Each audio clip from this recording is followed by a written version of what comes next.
If MSNBC received a quarter for each time it incorrectly used the word insurrection, it would have more money than it does viewers. Hello and welcome back to another episode of Vision of Veritas. Democrats are desperate to harp on the point that what happened on January 6th was an insurrection. And while it wasn't Republicans' finest hour, an insurrection it was not. Constitutionally and historically, it wasn't even a rebellion, let alone an insurrection. However, Democrats need to keep harping on this point for one purpose and one purpose only. They need to A, drive the point home to the entire American populace that speaking out against authority is considered an insurrectionist's act, and B, they are desperately trying to disqualify former President Donald Trump from running for office again by trying to invoke the 14th Amendment. Now, while I knew they were trying to invoke the 14th Amendment on former President Trump, I never really looked into it, at least not at the level that I am now, until I heard the MSNBC hosted the Media Sun show, please forgive me if I pronounced that wrong, say emphatically that former President Donald Trump could and should absolutely be disqualified from ever holding any kind of public office again under the Insurrection Act. So, as we all know, we've established this fact over and over that you cannot take everything that you hear at face value, especially when it comes from a left-leaning source. At least that's been my experience. Let's take a closer look at this specific part of our Constitution, Section 3 of the 14th Amendment, that could, maybe, might be used to keep Donald Trump from launching a bid for re-election in 2024.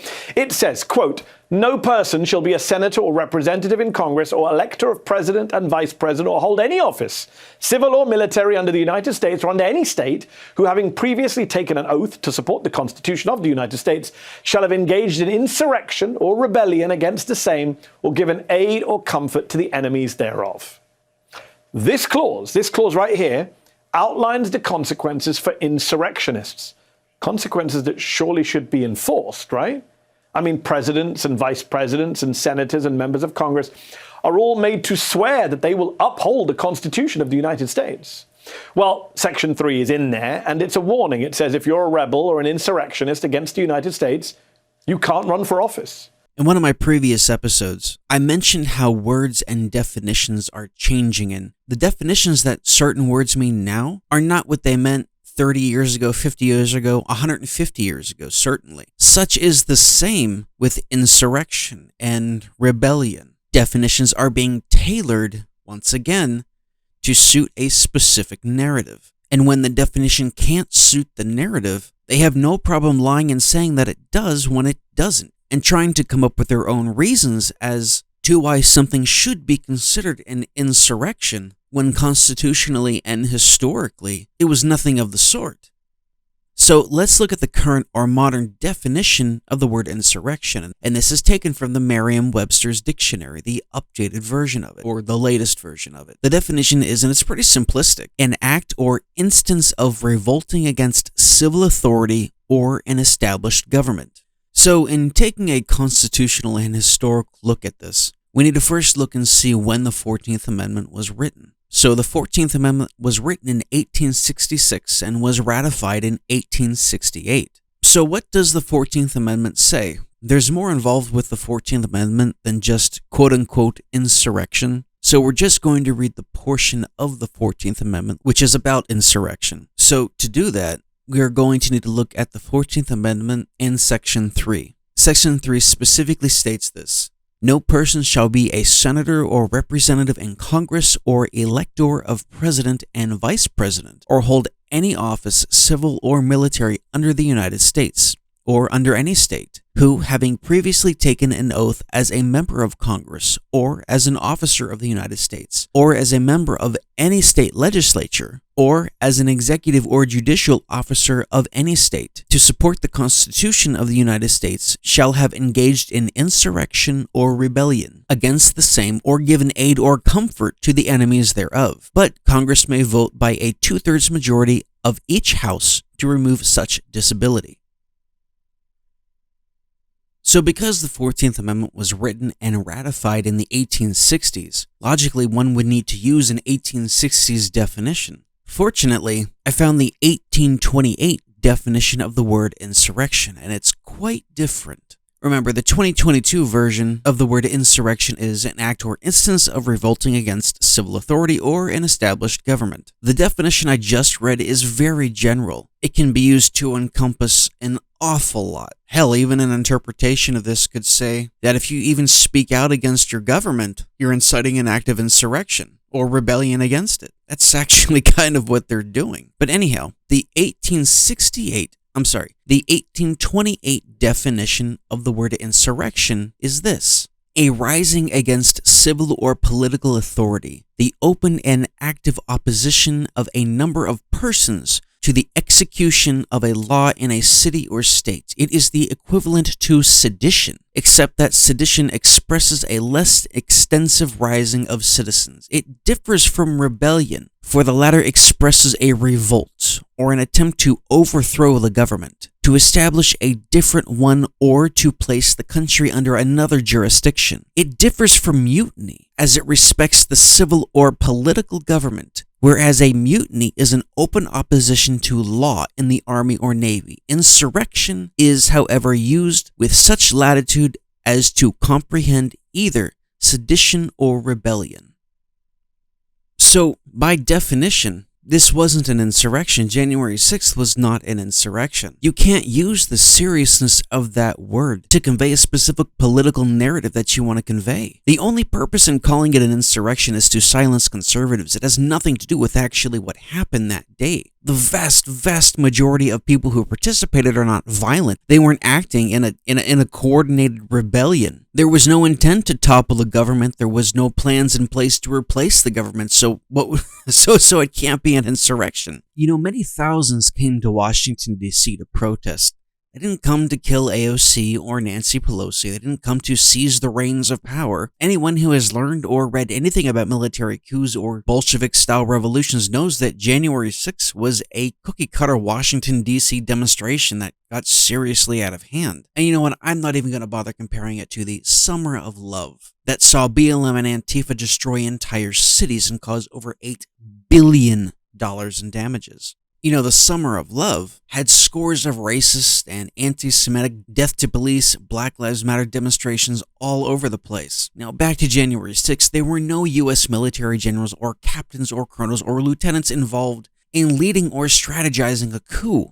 I don't recall seeing anybody dressed in Wolverine outfits either. No one was shooting rifles or taking hostages. No one was even freaking armed. The only thing this really showed was the incompetency of DC, Capitol Police, failure to set up sufficient barriers, and like I said, I'm not going to talk about them taking them down. What happened was there was a bunch of angry people on the front lines, and the police let them through. There's many equivalents to this too. They do this at soccer games. They do this at heavy metal concerts. They do it at movie openings in some instances. What happened on January 6th was a tragedy, yes, but it could not be further from an insurrection.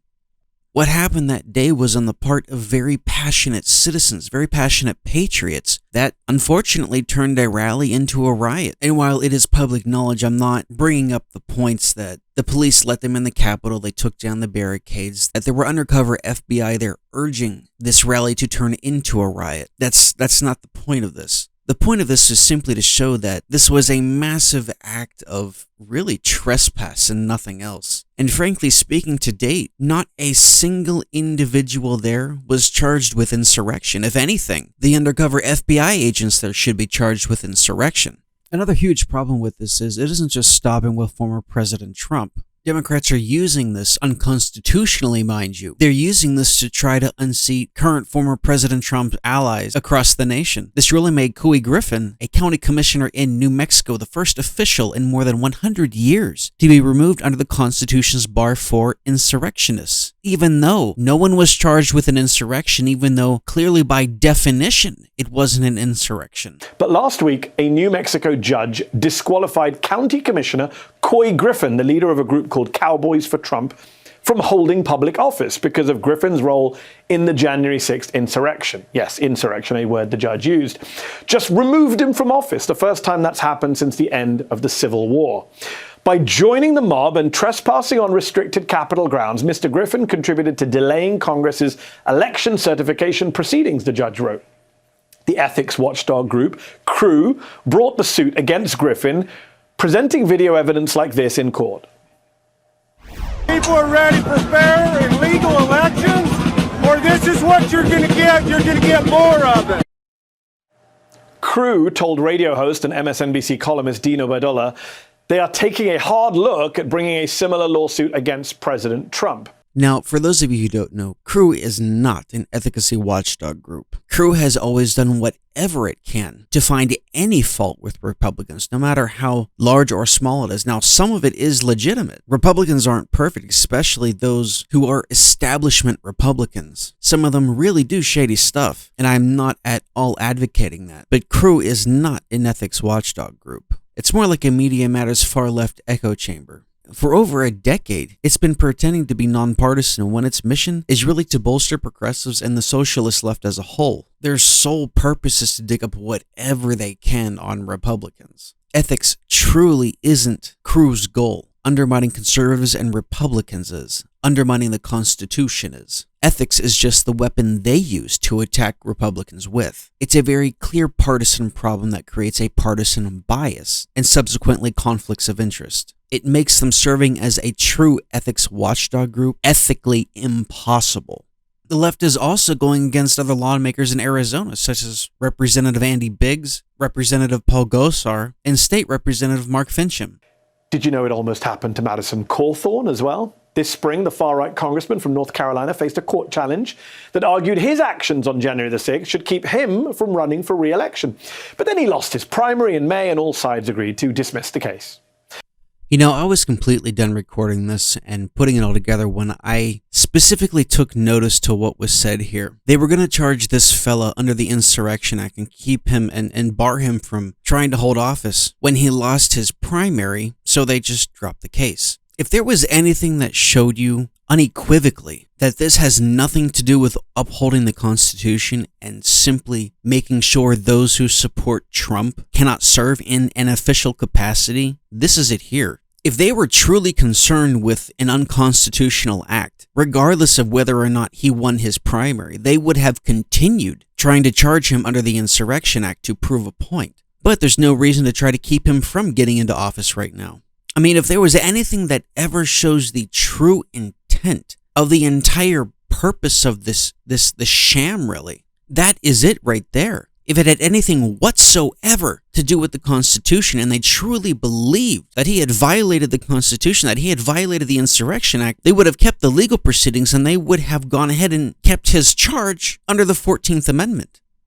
The left is unconstitutionally trying to bring down this country from within. We have clear and concise evidence of it. This entire January 6th show trial, and that's all it is, it's a show trial, and the removal of anybody they can remove who supports former President Trump is nothing more than their way of saying to the general populace, how dare you question us, your masters? How dare you ever follow the Constitution? How dare you ever speak out against the ruling authority that we are? And this doesn't even get into all of the patriots that are now in jail, being held without bail, being forced in solitary confinement. This doesn't even get into how they're being beaten by the guards. How in particular the one in Washington, D.C., the conditions are so incredibly deplorable that those in Congress had to demand and were finally allowed to take a tour of the facility. They saw just how bad the conditions were. Murderers aren't even treated this way. Let's take a listen here.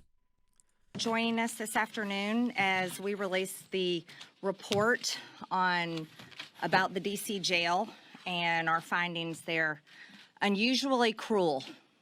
That's the title that we gave this report because this is the treatment that we found of the pre-trial January 6th defendants being held right here in Washington, D.C. in the jail. Now, I will tell you, along with my colleagues here, which I'm very grateful to serve with them, we had been trying many times to get into the jail to take a tour, and we're used to doing that as members of Congress. We're used to touring facilities, and it's never been a problem. As a matter of fact, normally we're welcome. But we were denied entrance by Deputy Warden Landerkin multiple times. As a matter of fact, she'd locked us out before. and it was clear that there was a lot to hide. You see, this jail in Washington, D.C. has been known. It's had many reports of being a despicable place as early as 1976. U.S. District Court Judge William Bryant ruled the conditions inside the jail violated the Eighth Amendment's ban on cruel and unusual punishment. In 2015, a report filed showed the jail was plagued by mold, vermin, and water leaks. 2016, the jail had to move 200 inmates because of excessive heat. In November 2021, the Marshal Service found the CDF to be inhospitable, but yet people are still being housed there. But the January 6 defendants are being treated differently on a whole nother level. They have been beaten by the guards. They are called white supremacists. They are denied religious services, haircuts, shaving, the ability to trim their fingernails. There's more outrageous things happening there. They're denied time with their attorneys.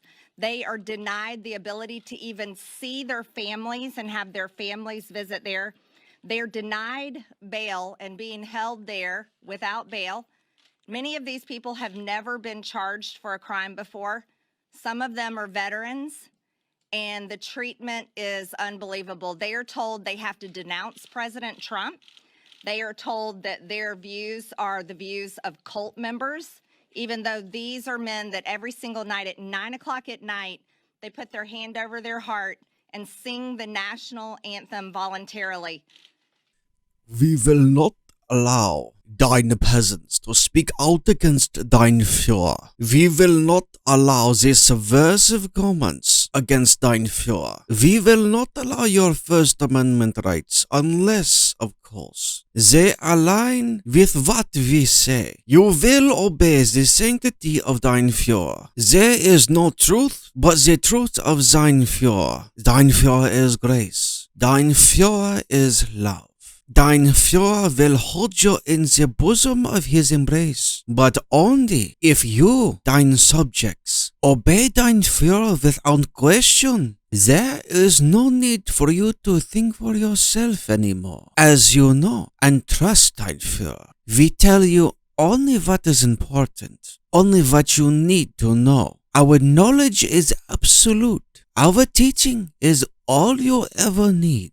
Therefore, you must renounce all subversive people, all subversive enemies of thine Reich. You must renounce the Constitution, renounce conservatism. You must renounce the Founding Fathers. You must renounce everything that does not garner our approval.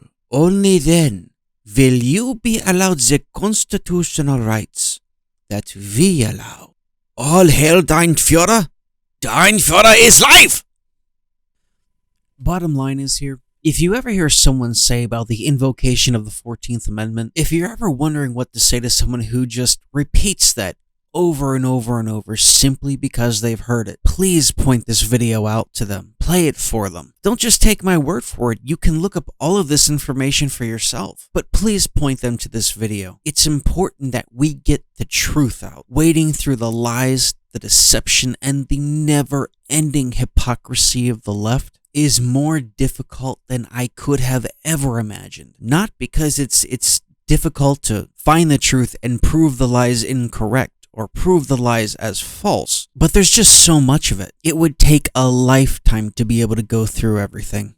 Anyhow, thank you for joining me for today's episode of Vision of Veritas. Please like, share, and subscribe. Please send this out to your friends. I'm still a brand new channel here. I really want to continue this, but I cannot do that without you. Thank you, my friends, and take care.